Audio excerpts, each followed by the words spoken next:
listening to 20 in 17, a retrospective being a juggalo, swimming in the diamond rain, straight 17ing for 20 years in 17, right here on the Fago Lovers Network.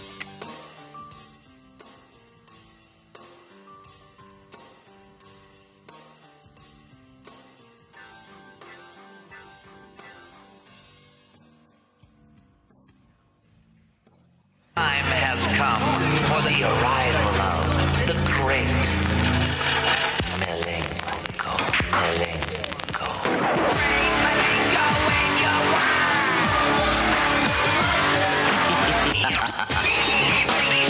The Great Malenko from Insane Clown Posse is available on Hollywood Records, compact discs and cassettes.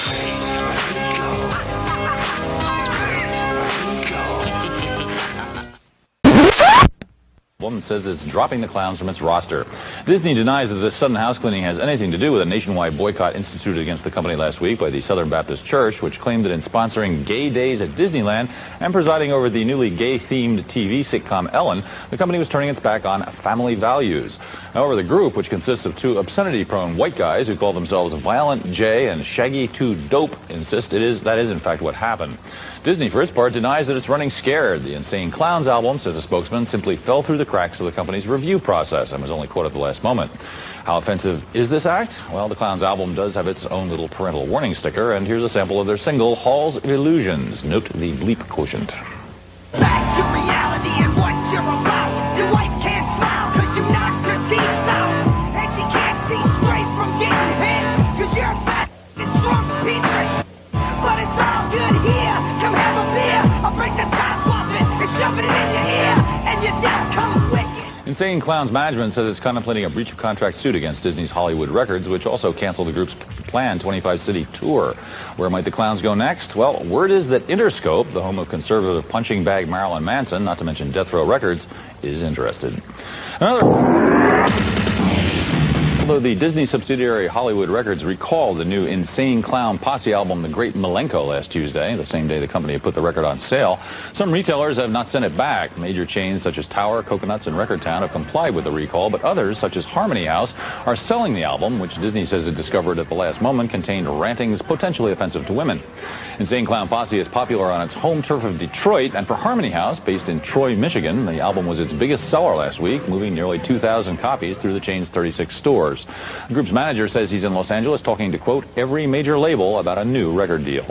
That's the news for now. Stay tuned for more at 10 to the hour every hour here on M. Down with Disney's least favorite rappers, the Insane Clown Posse, on the same day it went on sale, and then dropped the group from its roster. Disney, which had spent a reported $1 million to buy the Posse's contract from Jive Records, claimed it only realized at the last moment that the album, an apocalyptic opus called The Great Malenko, was filled with very un-Disney-like sentiments. Record store compliance with Disney's recall was spotty, and the album has sold 18,000 copies so far, enough to enter Monday's Billboard pop chart at number 63.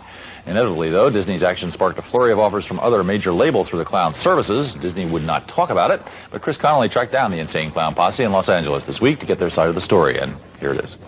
Chris Connolly on the streets of Los Angeles with the Insane Clown Posse, angrily responding to Disney's decision to pull their record from stores nationwide just hours after its release. Don't let Disney say that it slipped through their fingers, because I handed this album in 6 months ago. 6 months ago! And you know what I'm talking about, Mickey. Got the lyric sheets, looked at them, approved them, put the record out. That's right. Took it off the shelf. Hollywood Records is not the fault here. The entire staff was down with the problem. Back to reality and what you're about. Your wife can't smile because you knocked her teeth out. They bought us off Jive and said, record this record. So we recorded this super album. Alice Cooper, Slash, Steve Jones, ICP. Everybody that ever resembled controversy is on The Great Malenko. So do you think your lyrics are offensive? I can explain every lyric what it is. Everybody that dies on our record, everybody we kill is either a racist, bigot, or they're somebody that beats their wife, or they're a drunk, or something. That's who we kill. We're like vigilante superheroes. But I don't justify my lyrics. We are just plain fun. You said before they were very specific about the changes they wanted made the first time you gave them the lyrics. How specific? I would say something like, I shot him in the face. And they would say, you can't do that. So I would say, I peeled his cat back with my knife. And they would say, that's the go. And your death comes wicked, painful, and slow at the hands of Malenko. Given the considerable amount of publicity the Insane Clown Posse has reaped as a result of Disney's decision to pull their record, you might think that this is the greatest thing to ever happen to this Midwest band. But the band members themselves say they're hurt and angry at Disney's decision. We will sell more records, but to sit in the studio for a year and a half and honestly give everything you have inside to make the greatest record you ever did, and to have it yanked off the store after 6 hours is a pretty emotional, damaging thing. The new Beatles, Insane Clown Posse. The group's lawyer says Disney wants a substantial sum of money to release the master tapes of the great Malenko, and then the group may sue Disney. Dr. Disney gave the... And there you hear what started it all, ladies and gentlemen, juggalos, juggalettes, one and all. My name's Brandon Ward, and I'm going to be bringing you a 17-episode installment called 20 in 17 that's going to chronologically break down the past 20 years. I know the past 20 years, whenever they were talking about that thing right there on MTV about whenever Disney dropped Insane Clown Posse is when a lot of us first ever heard of Insane Clown Posse. There wasn't an internet back then. Internet was not a big thing. You had to have like a doctor in the family or something to afford an internet service back then. It was literally like you had to pay by the hour.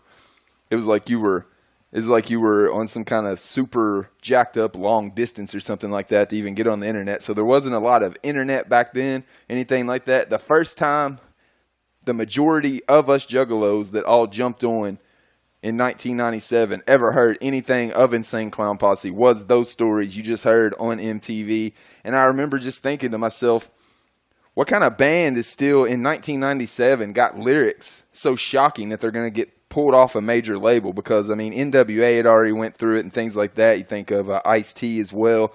But there you go, Insane Clown Posse all the way in 1997 whenever Marilyn Manson is having a world tour called the Antichrist Superstar or something like that. Insane Clown Posse's Great Malenko record gets pulled off the shelves. It's like, I've got to hear this album. It must be awesome if it's good enough to get pulled off the shelves in 1997 and the Antichrist Superstar CD is selling by the millions and he's on a world tour. But what that did is put a lot of attention on ICP. I mean, listen to those numbers right there. Their Great Malenko debuted with Hollywood at number 63 in the first week of sales, and all the true juggalos back then went out and got that album as soon as it came out, so they got it before it got pulled, and it debuted at 63. The majority of juggalos, the ones that took ICP from a local thing in Detroit, Toledo, and that area, and Dallas, of course, because they had made that a clown town. The juggalos that took ICP from that local attraction into a worldwide global phenomenon was the juggalos that jumped on because of these things they were hearing in 1997. And all you have to do is look at the amazing Jackal brothers, which came out 2 years later and debuted at number 4. But whenever Disney dropped the ball with the Great Malenko album, there was tons of record labels that signed up to have ICP join their label, and Island won the bidding. Hey Juggalos, the real uncensored Great Malenko by the notorious Insane Clown Posse is in stores now. The most controversial album in America. Listen and judge for yourself. Also including 3 bonus tracks never available before and the first single, Halls of Illusion. Get down with the clown. Insane Clown Posse. The real uncensored Great Malenko available on CD and cassette. On tour now. And what Island did was they put 3 songs that wasn't on the original Hollywood album. There was, of course, the 4 different color versions you could get, and also the infamous Gold Malenko that came out. Island was really good at promoting ICP for being the band that got kicked off of Disney for being too brutal. But what Island did the best, in my opinion, is they bought airtime on MTV. They auction off airtime every year back then on MTV, and the winner of that airtime could pick whatever they wanted to air for that time.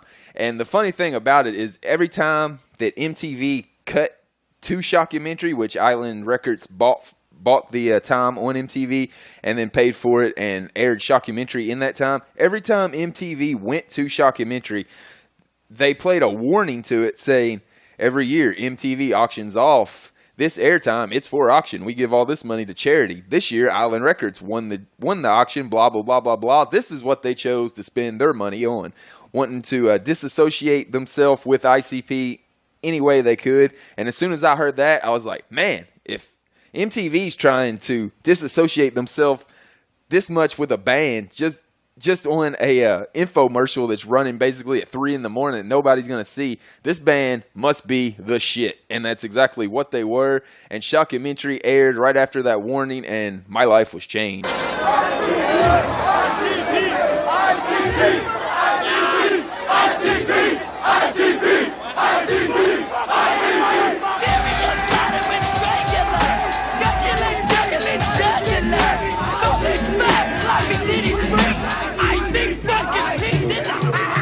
Our fans for ICP define the term fan. It's short for fanatical. And I come with a hat full of tricks, trunk full of fango, car full of faction. Fuck you, wicked clowns. Would like to stay with Dr. the Cobras, X-Men and cops, and everybody with clown love, even stuff I never heard of. Once they start listening to ICP, they stop listening to other music. They listen exclusively to ICP, and they take it quite seriously. I look into the faces of our fans, and I see that they've been touched by the Dark Carnival the same way that I've been. And that message right there reached a lot of ninjas that day whenever it played on MTV. It's crazy that many of us were somehow around MTV that late at night whenever it aired. I don't know exactly what time it aired or whatever, but I remember it was late at night. So of course it was all the juggalos and people that liked the music that they only played the good music back in the day on MTV late at night. So of course all the juggalos with the good tasted music happened to be watching MTV right then, were used to watching MTV late at night, and was exposed to Shockumentary. I can't even put it into words how crucial Shockumentary was to what juggalos have become here in 2017, but I'll save that for the next episode, which the next episode of this installment of 2017 will be exclusively about Shockumentary. It holds such a huge place in juggalo history, but I'll move it on from Shockumentary. The next time I ever got to see ICP in any way, shape, or form, you got to remember, this is 97. Like I said, unless you had a doctor in the family, you didn't have an internet connection or anything like that. It wasn't widely available. You couldn't go on YouTube and find things like that. Hell, it was hard to find a picture of these guys in 97. The next time I seen them, they were on Howard Stern on the E! Entertainment Network. Insane Clown Posse has written a song about you and your past life. I like the song. I think it's an interesting premise. I think it's true. When I lived in Detroit, Insane Clown Posse was there. I was a serial killer. They were serial killers. We killed over 60 people together. And then you got to be a big radio star. And I got to be a big radio star, and then that's the reason I keep putting Insane Clown Posse on, because they're going to tell the world my secret. Nobody else put them on. Yeah. It is funny. I heard you ran into those guys in the green room. They scared me. Yeah, they are scared. Yeah, Insane Clown Posse, and also Henry Thomas, who played Elliot in E.T. Yeah, he's all grown up now. Yeah, wait till he sits with the Insane Clown Posse. He'll want to be a child again. What brings you guys back here today? The House of Horrors tour. The greatest tour to ever step foot on this country of ours. What do you know about Howard? I mean, do you know the show, or? Yeah, I know the show. You a big fan of the show, or? Yeah, well, I mean, I don't really get up early enough a lot to listen. What I do know is that, you know, you come on the show, everybody acts like you're going to hell. Are these two guys next to you here, are these guys like part of your group, or are they like... They're part of our group. They're our security guards, because every time I come on this show, I get my ass kicked. If it's not outside when I'm trying to get back in my car, they follow us back to the hotel and kick our ass there. Well, they're not going to kick my ass now. I got my security with me. Okay, let's bring in Insane Clown Posse and Henry Thomas. Insane Clown Posse, since the last time we saw them, have been in more trouble. Hey, let me tell you something. They just wrote a song about me that is really wild. There's the Insane Clown Posse. This is turning into the Merv Griffin show today. No, we're paneling. And that was the first time I really got to see Insane Clown Posse on anything more than Shockumentary. Funny story about that Howard Stern appearance. One thing, whenever they referred to their security guards in that sound clip, it was actually twisted. You know how ICP was always trying to figure out a way to get Twisted onto anything they could back in the day. Even back then, they were doing that. They had Twisted wearing luchador masks and camo gear, and they had snuck them into the Howard Stern show, got them on the Howard Stern show saying they were their security guards. But another funny story I have about this particular episode is, like I said, this was before the days of YouTube or anything like that. And I was actually dating this girl who lived about, I don't know, an hour away or so, because there wasn't any juggalettes around here back in the day for sure. And we met up at the mall here, and our first date actually consisted of taking this VHS tape of the Howard Stern show to the Sears department store, which most of those are even out now. They've almost all went in bankruptcy, but we took it to the Sears department store where they used to have the fresh hookup, where they had like the big pimp TVs with a VCR hooked up to them. Put it in there. She had never seen the Howard Stern interview. Put it in there. That's a pretty juggalo first date right there, spending your first date at Sears watching Insane Clown Posse on the Howard Stern show. By that time, I was trying to find out anything I could as far as music-wise. I'd bought all the CDs that were available locally here in Owensboro that I could and things like that. And then one day I'm watching one of my other favorite entertainment pastimes, Monday Night Raw, and they're talking about this group called the Oddities, and holy shit. Thanks to the rattlesnake.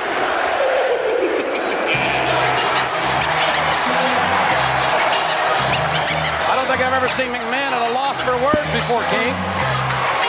Do you have no compassion whatsoever? Of course I do. No, well, I mean, you're not acting like this is affecting you one bit. As a matter of fact, I think you're enjoying it. I mean, there's poor Mr. McMahon being wheeled out to his limousine, a broken man. If I was him, I'd wheel around, I'd come out here and I'd fire your ass right now. He might do it, you know. Well, he's done it before, but I'll tell you one thing, this should be an interesting contest. If you want to call it a contest, 8-man tag match, Kai and Kai, to meet Kurgan Golgut and the Insane Clown Posse. That's right. My favorite pastime, the one thing that I enjoyed more than music my entire life is wrestling. I've been a wrestling fan since I was like 3.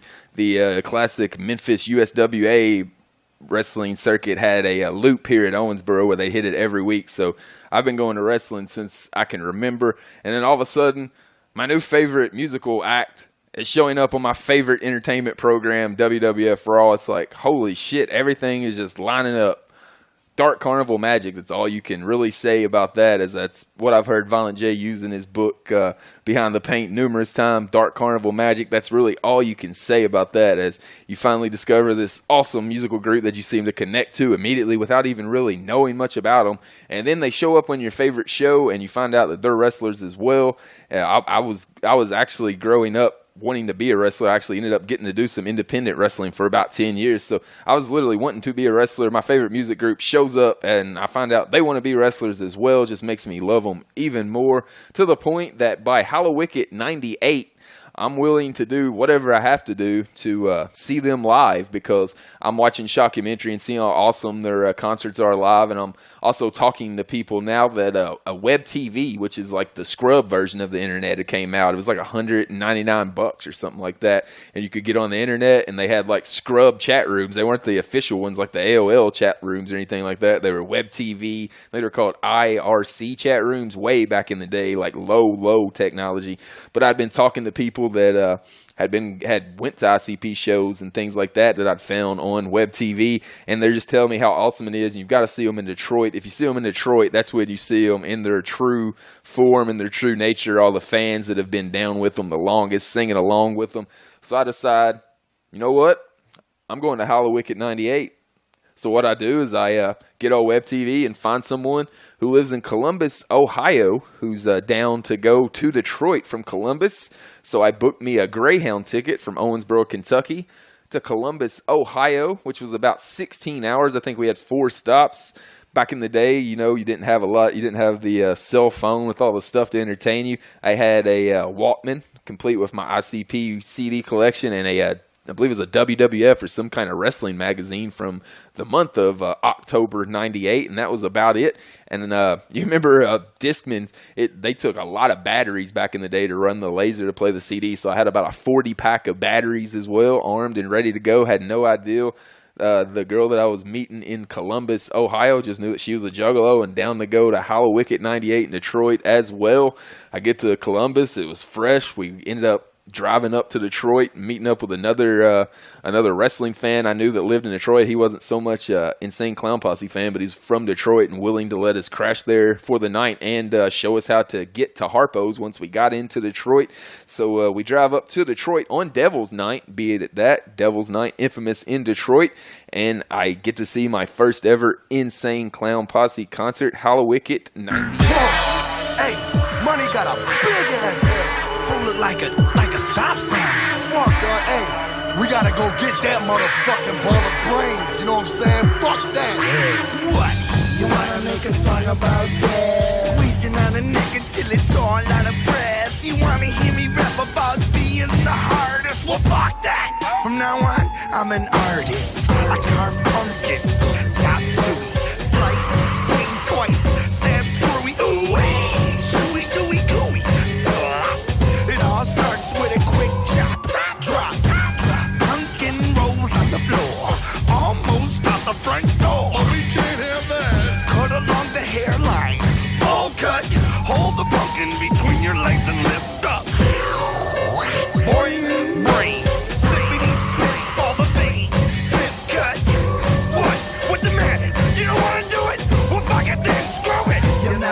A pumpkin carver.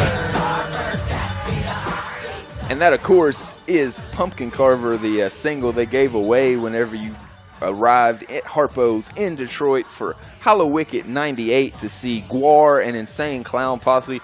I remember Gwar. Gwar is loud as hell. If you know Harpo's is not a big place.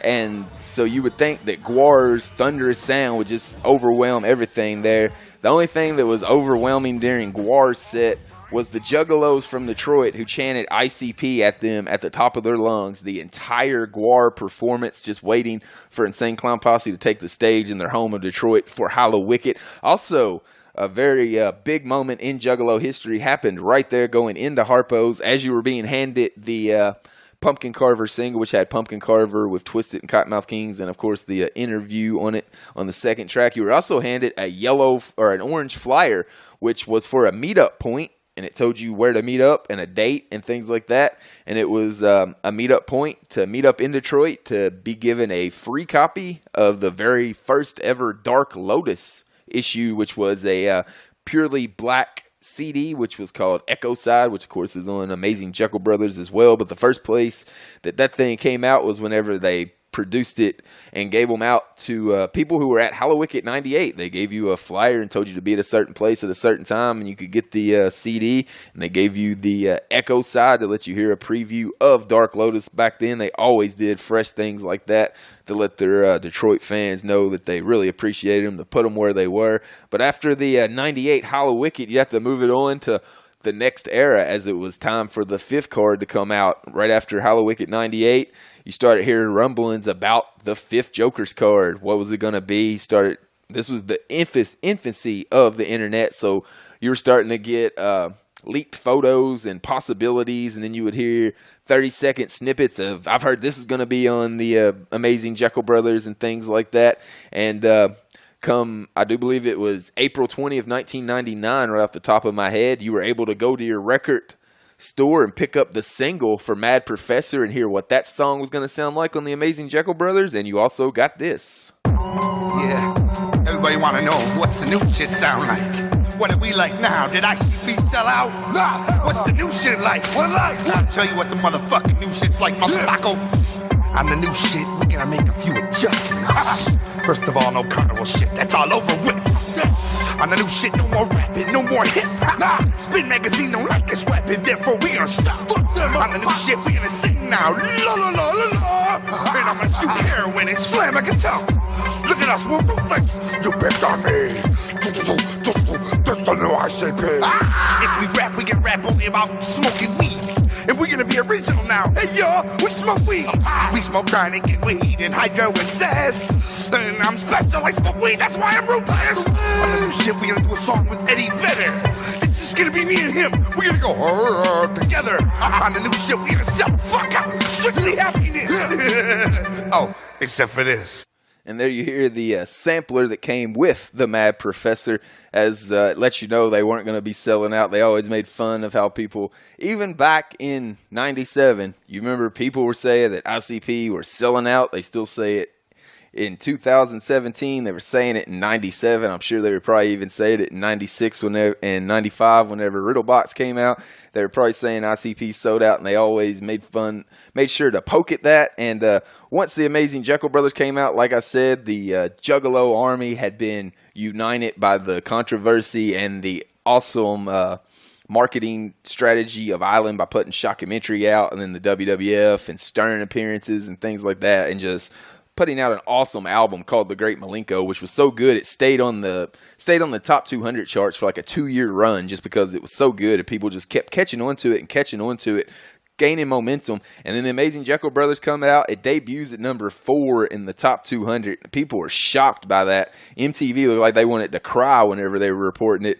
And if you remember, anytime they had to report that the Jackal Brothers had debuted at number 4, they would always kind of throw some kind of shade at it. They couldn't just let it sit there that the Insane Clown Posse were the 4th most popular album in the world, even though they had nothing to do with Insane Clown Posse. Just the fact that they were able to do it themselves really pissed off MTV, and I loved watching Kurt Loder have to swallow that shit every time he had to report it. But with the love of the Amazing Jackal Brothers getting number 4, they had an amazing opportunity, which I never thought I'd see, and a lot of Juggalos didn't think they'd ever see, and ICP never thought they would see. They got invited to play Woodstock. I'm Bradley J. backstage at Woodstock 99 in the Artist Compound, and we are with Violent J and Shaggy. Hello, everybody. My name is Violent J. And I'm Shaggy, and we are the artists formerly known as Insane Clown Posse. Now known as the Insane Clown Posse, because we've gone mainstream. So I'm Bradley J. You're Violent J. It's J's Reverend Days. I'm down with the clown. You are down with the clown, Tell brother. me about the clown philosophy. The Insane Clown Posse philosophy is always remembering to forget. And you don't necessarily need talent to be multi-platinum. We've proven that.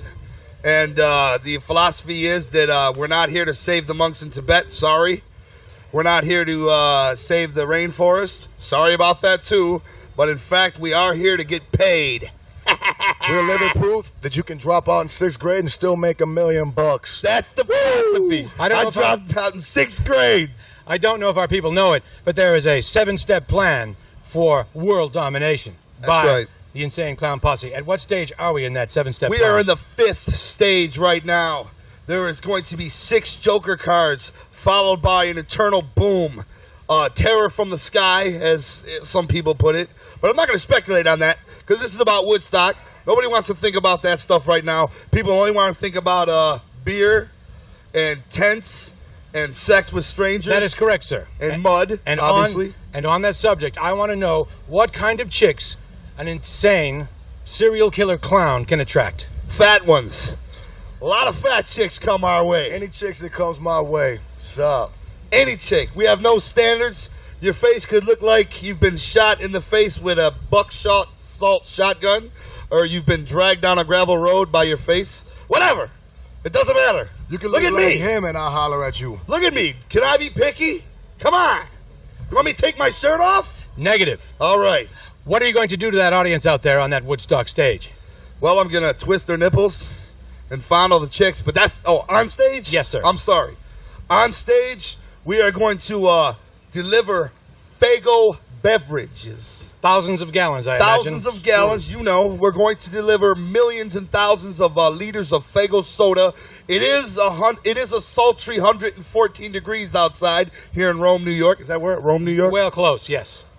Paris, New York, Just wherever, outside. it doesn't matter. Yeah, Rome, New York. It's a sultry 117 degrees outside. We're going to deliver Faygo and cool everybody off right after the Roots and right before George Clinton. And we're going to also throw out lots of cash because tickets were a little bit expensive. And we're going to give some of the money back because we got paid a lot to be here, so we're going to share. What is your involvement these days with wrestling? We just signed I'm in it. We just signed a 4-month contract with World Championship Wrestling. I'm going up for the heavyweight title, brother. Woo! WCW, who's your main man? Raven. Raven And Vampiro. And there you hear Violent J and Shaggy 2 Dope at Woodstock 99. I know a lot of Juggalos got pissed off that they played Woodstock 99. I didn't get that at all. I thought it was recognition for ICP and the Juggalos that they had put themselves on the map whenever Amazing Jackal Brothers came out and debuted at number 4 in the top 200 album charts. They had to give that respect, and I would have been pissed off if ICP had went there and changed their concert, or hadn't done Fuck the World, or hadn't have said Fuck Eminem, or changed anything that they normally do. But they kept it 100% ICP, and Woodstock had to come to them and pay them very nicely. I might add 100 G's, as they've been quoted numerous times. But I loved them being at Woodstock. I didn't have any problem with it at all, and I thought it was recognition given much due to ICP and the Juggalos. And you also heard them after Woodstock. The next step was they're going to move into WCW. I already talked about their run in WWF. WCW treated the clowns even better, as they let Vampiro, once the Dark Carnival started out, it was the Deadpool to begin with Raven, Vampiro, and the clowns. And then Marvel kind of shut that down because they won't let you use any of their copyrighted names unless you pay them a ton of money. So they just went with Dark Carnival, which I like better anyways. Vampiro really started buying into it, started painting his face like a wicked clown, wearing the jerseys and things like that. Raven left. The Great Muta was picked up, which I was fine with as well. Muta, one of my all-time favorite wrestlers. WCW even let the JCW title be defended on WCW Nitro while Jay and Shaggy as 3D and Guido do the commentary, Stranglemania style. That's pretty awesome. You think about wrestling being at one of the hottest levels ever in that era, and they're letting the Wicked Clowns be on a mainstream wrestling program. I mean, they're getting like 4 million viewers a week at that time, and they were just letting Jay and Shaggy be ICP on WCW Nitro. But once they got to Nitro, that was around the late 99, 2000 era. And then 2000, of course, the rumblings going around was that there was going to be something to get all the Juggalos together. There's going to be this fresh thing where you could see all the history of ICP.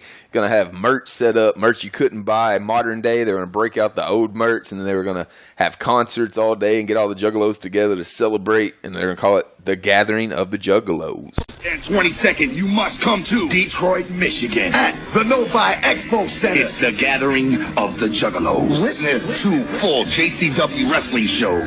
Our brand new movie, Big Money Hustler. Gets free tattoo. Meet Dolomite, ICP Twisted, and many more. Enter the massive House of Horrors. Watch the Giant Human Freak Show. See live in concert. Twisted, ICP, Blade, Project Boom, Misery, Cottonmouth King, Slash, and many more. Compete in hundreds of contests. Bungee run, human bull, sumo wrestling, and more. Tour the Psychopathic Art Gallery, the tour buses, and all of ICP's famous stage sets. Play the netting game. All of this is taking place July 21st and 22nd at the Novi Expo Center in Novi, Michigan. Tickets available at all Ticketmaster locations. One ticket gets you in for both days. Check out JuggaloGathering.com, InsaneClownPosse.com, and Twisted.com. And we'll see you at the mother. And that was a radio ad for the first ever Gathering of the Juggalos in the year 2000, Novi, Michigan. I was lucky enough to be in attendance at that one, so I'll save all the fresh stories from that for the Gathering of the Juggalo chapter, which will be coming up here on 20 and 17 as we get into things and break them down a little bit better. A lot of stories from there. I still got the first ever Gathering scavenger hunt brochure that tells you all the things you needed to find in Detroit while you were there, how much points they were worth. I'll go over some stories like that. But you heard them talk about you were able to watch their brand new movie, Big Money Hustlers, right there at the Gathering.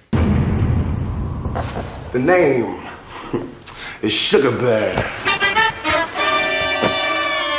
And I'm sweet and fuzzy like a pear. And that movie, once it came out, it had just tons and tons and tons of lines that all the Juggalos and all the fam picked up on and started using. Magic Ninja, of course. The Sugar Bear sound. Quit Playing, another one of my favorites. Cactus Sack making an appearance in there. Being a wrestling fan was also awesome for me. They had a wrestling segment in there. Pretty fresh one where Shaggy got like a shank through his leg, courtesy of Cactus Sack right there at the ending of the movie. But Big Money Hustlers, we'll talk about that more whenever we get into it on the actual episode of that era. But after Big Money Hustlers, things got dark. Back whenever I was at the 98 Hallowicked, they gave out this orange flyer whenever you came in the door that told you a certain place to be at in Detroit on a certain date and a certain time, and you got the first ever Dark Lotus single, and it lets you know what was coming up. As you know, Echo Side was that single that you got, but it let you know that Dark Lotus was on its way.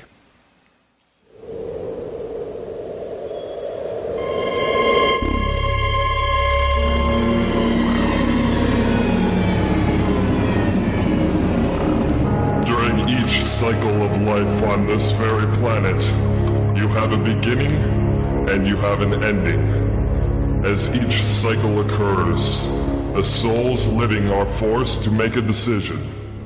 They must choose to live life following either the stoic path of devoutness and worship that many believe eventually leads to an afterlife of eternal bliss, or they may choose to live life following the opulent path of hedonism and non-belief, which many believe leads only to eternal damnation.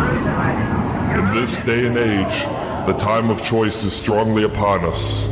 A lotus of the night, a simple dark lotus, has emerged from sacred soil.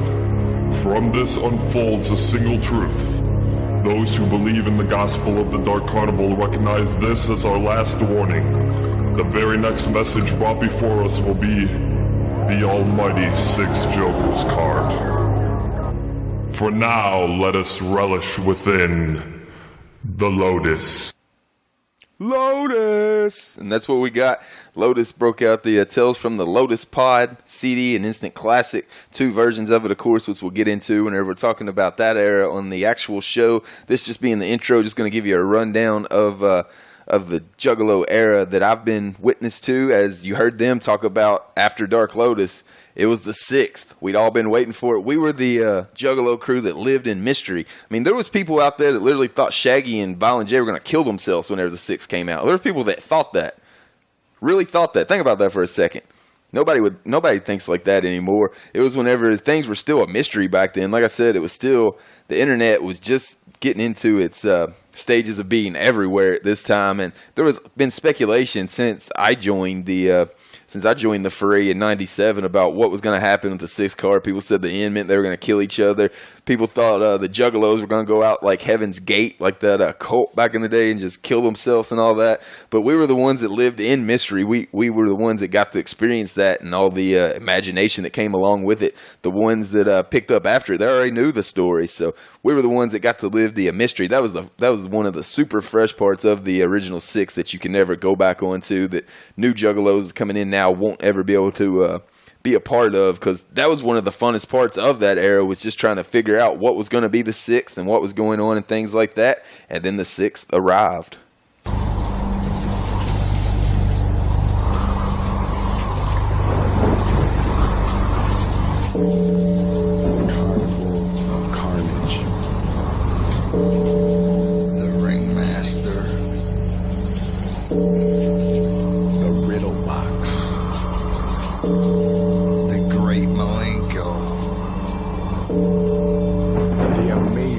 Jackal brothers. And the Wraith. Looks like we're all out of time, brother. Everybody's out of time. Fuck it. We got to town.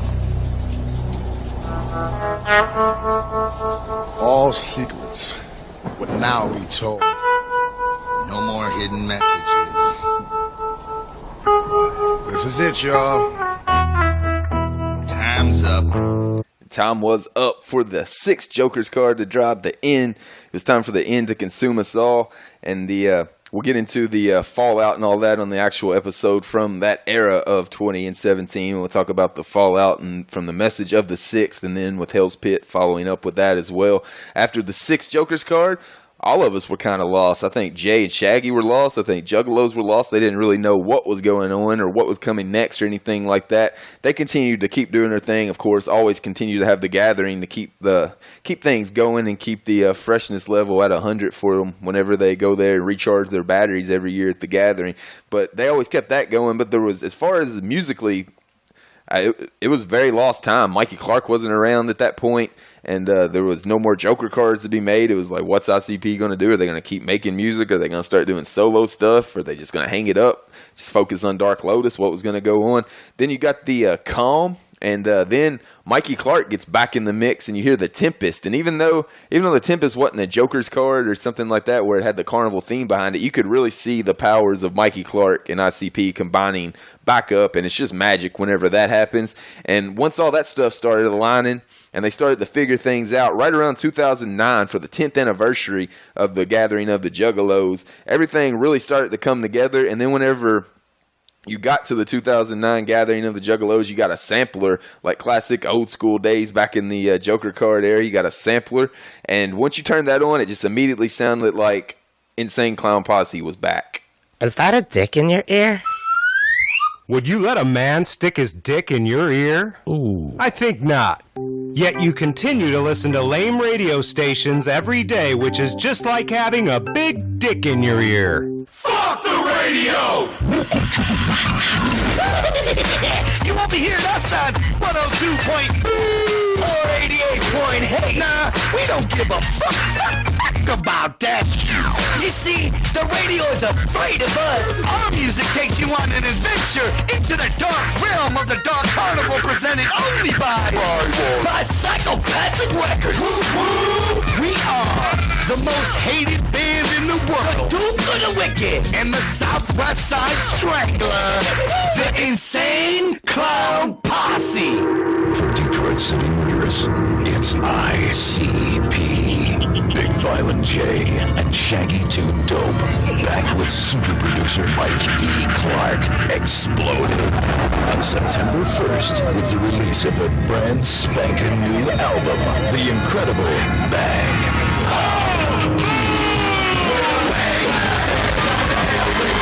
Your complete annihilation is the reason he came. And a power, he's wiping everything out. Turn your whole fucking world into a mushroom cloud. And a boom, your inevitable doom. Nobody escapes and everybody's consumed with a bang. I'm sick of the fucking radio telling me what the fuck to listen to. What's fresh, what's not fresh, what's hot. What about the shit I want to hear? Like some underground shit. Some fucking real shit. Man, the Wicked Clowns are that untapped, untouched shit, unfucked with by that mainstream, the real, authentic underground wicked shit. And that's what Bang Pow Boom sounded like. It sounded like a dose of the old school classic Wicked Clown shit. I loved it.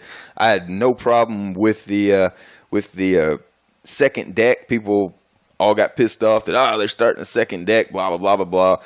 I was ready for more ICP music, and I'm not going to hate on new ICP music because I enjoy it just as much as I do the old stuff. Like I've heard them say numerous times, if you want to hear an album that sounds like Riddlebox, go listen to Riddlebox. It's there. You can't make it any better than Riddlebox. But I've enjoyed Bang Pow Boom, Mighty Def Pop, and the Missing Link albums as well.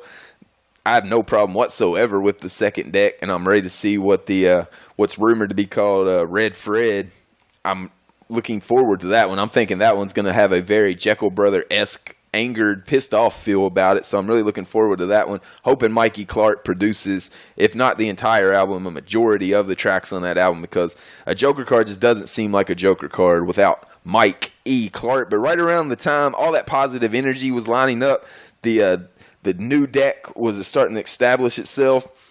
There was just a really positive energy around that 2009 gathering. It was one of the biggest crowds they had in a while. It was packed there. I remember being out in the we had to camp so far back because there was just twice as many people as normal that we were just out in a field of sun the entire time we were there. It was hot as hell those days, but one of the best times of my life. Always remember it. Always a good time at the gathering. But all that positive energy, of course, the FBI's got to come along and F it up. Gangsta. Now if you got your head tilted to the side and you're always down to jack a bitch for her ride, or the colors that you rep make others upset, then you might be gang related. Never been seen alone. Ever since you can remember you was fully grown, playing rocks on the block with a knot in your sock, then you might be gang related. Rivalry and selling trees, the only jobs that you help. The more damn funerals and the rapping themselves, then you might be gang related. The penitentiary with no graduation or fucking degree. Fucking G what you learn on the street. Then you ain't gang related.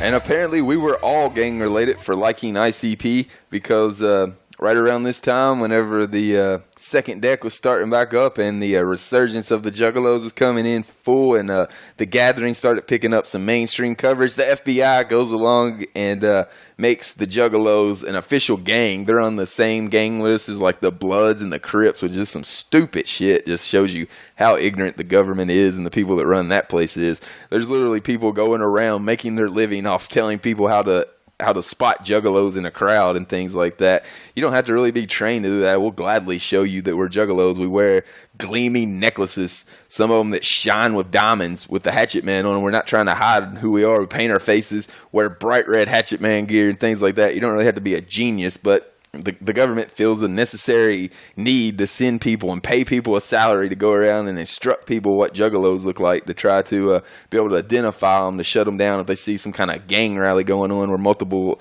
Juggalos are piled up. Like, they say a concert is a gang rally. Like, come on now, a concert is a gang rally. That they didn't even do that stuff to NWA back in the day whenever rap was brand new. At least whenever rap was brand new and they were doing it to NWA back in the day, you can at least say it was new. Like I said earlier, Marilyn Manson was touring the country in '96 with the Antichrist Superstar and didn't catch much flack at all. ICP and the Juggalos doing their thing, not bothering anybody, staying as far fucking underground as possible so we don't get any mainstream attention.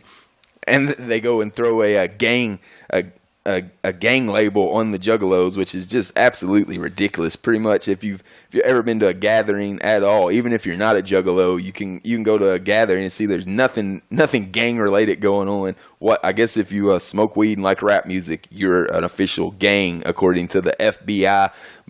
That's one of the biggest things going on right now still in the Juggalo community. Of course, the march coming up September 17th weekend in DC. Huge things. Got to give shout out to ICP for doing that.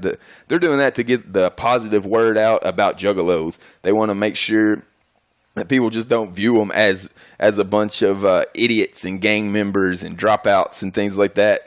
They want to show that Juggalos do positive things. They're not just what the mainstreamers have played it up. You know, the mainstream always makes Juggalos out to look like idiots. Go all the way back to that Spin magazine article back in '97, whenever the whole Disney thing was going on. The media always tries to make Juggalos look like morons.